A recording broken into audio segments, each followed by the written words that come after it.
Folks, it is springtime in the Badlands, and the Greenskins have gone on vacation.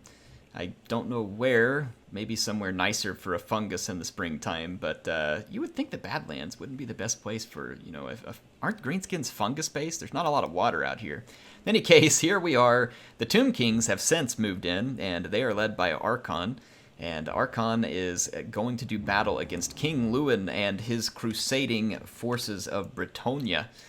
Their chivalrous nature not being pleased with the fell Tomb Kings rising from their graves and moving further into the Badlands, so Louen launches the crusade.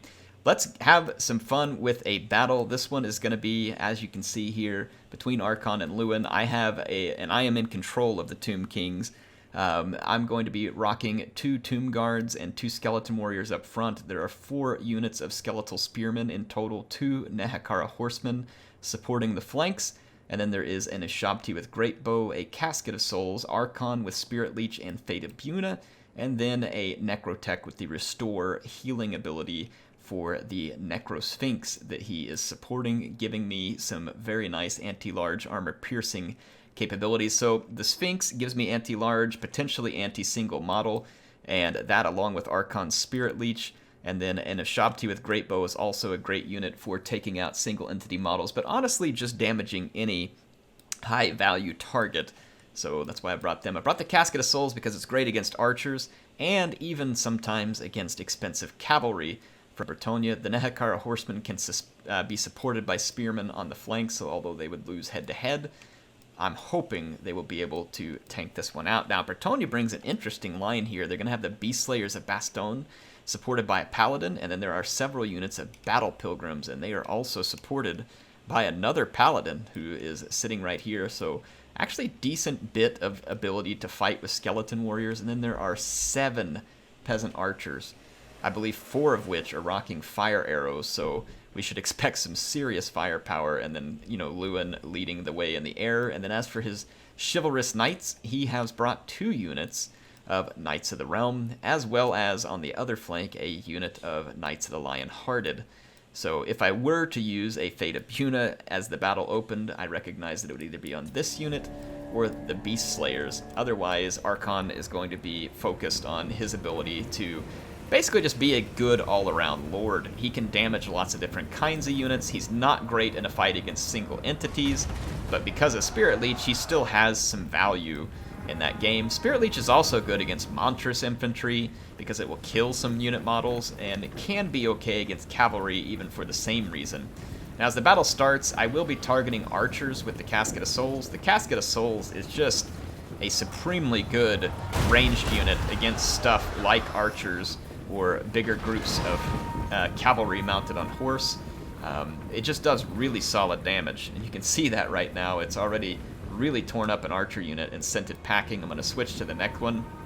And the Bretonnians, not wanting to sit back and get shot, understandably, are going to attack. Louen will collapse in on some Skeleton Warriors right away and get this fight going.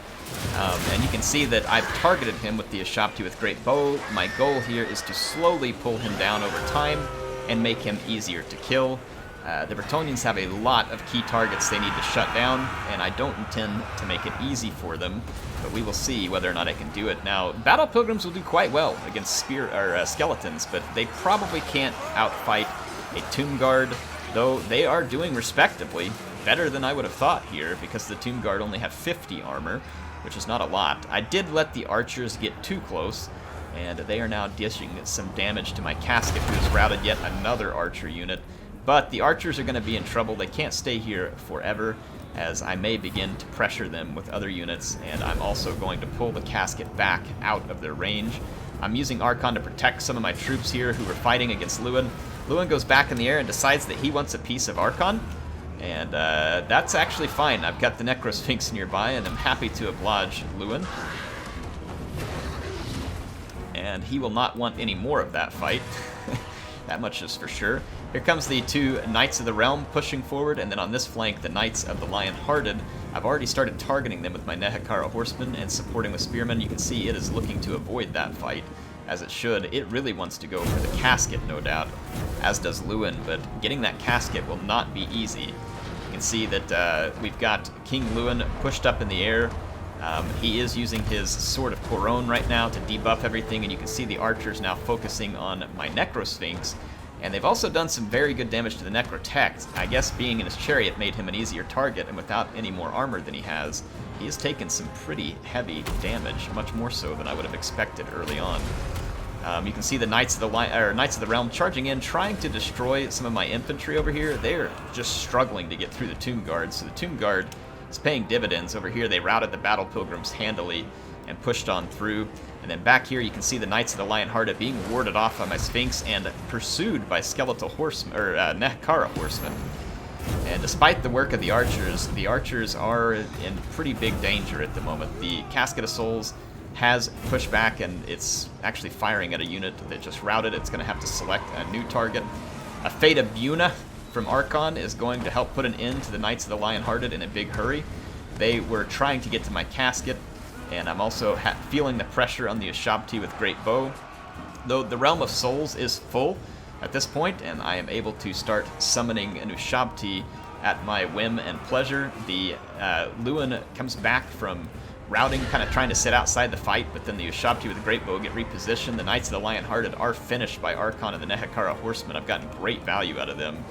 The other Nehekhara Horseman is doing a good job at keeping the Knights of the Realm back with the support of the spears, though another unit did get through here, along with a Paladin. But Arkhan and the Sphinx are ready to meet them, and meanwhile, the Ushabti summon out here is ripping through archers along with my Necrotect, though the Necrotect, to be fair, is in pretty rough shape, and the Beast Slayers have caught him, and my Micro was elsewhere, so my Necrotect will die here. However, overall, it's not going to matter too much, because the Bretonnians are in a world of hurt and really have no way to stop what I have left.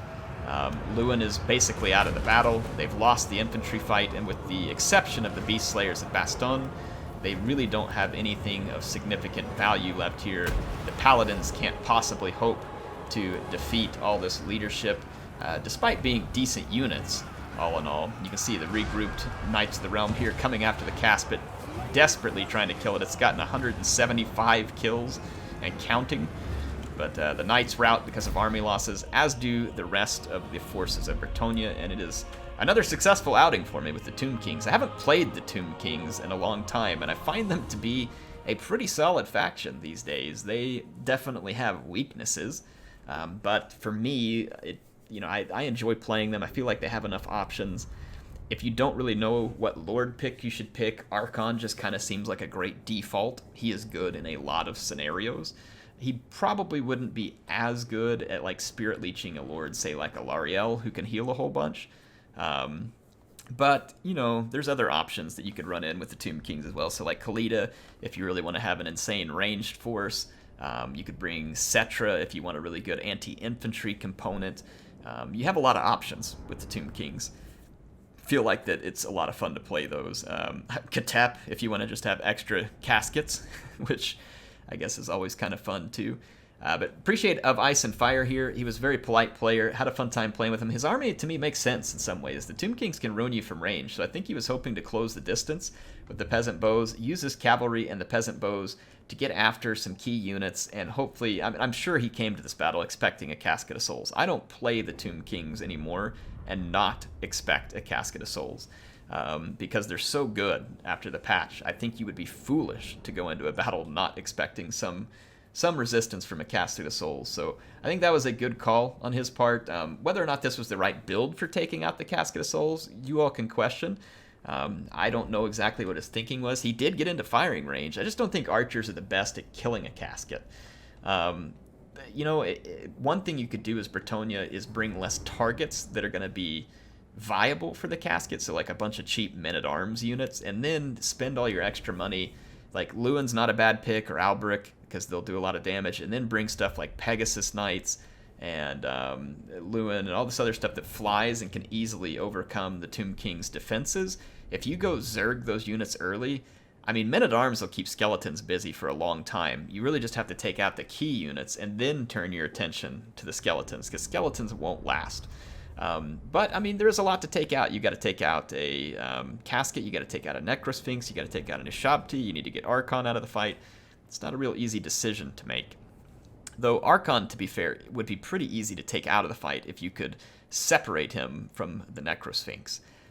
So yeah, anyway, that's what you would kind of have to figure out there. Anyway, hope you all enjoy this. What do you think about the matchup between Bretonnia and Tomb Kings? Curious what your thoughts are. You all playing any quick battle right now? I am. I'm going to keep at it. I've gotten to play more battles in the last couple of days than I probably have in months, and I'm going to try and keep it up, and we will see how it goes. Should be a fun learning experience with me. Hey, watch out. There are streams coming up, and in fact, next week I'm planning a tournament. I'll get an announcement out on that soon. If it hasn't already come out, keep an eye out for it. HeirofCarthage signing out for now. I will see you all soon.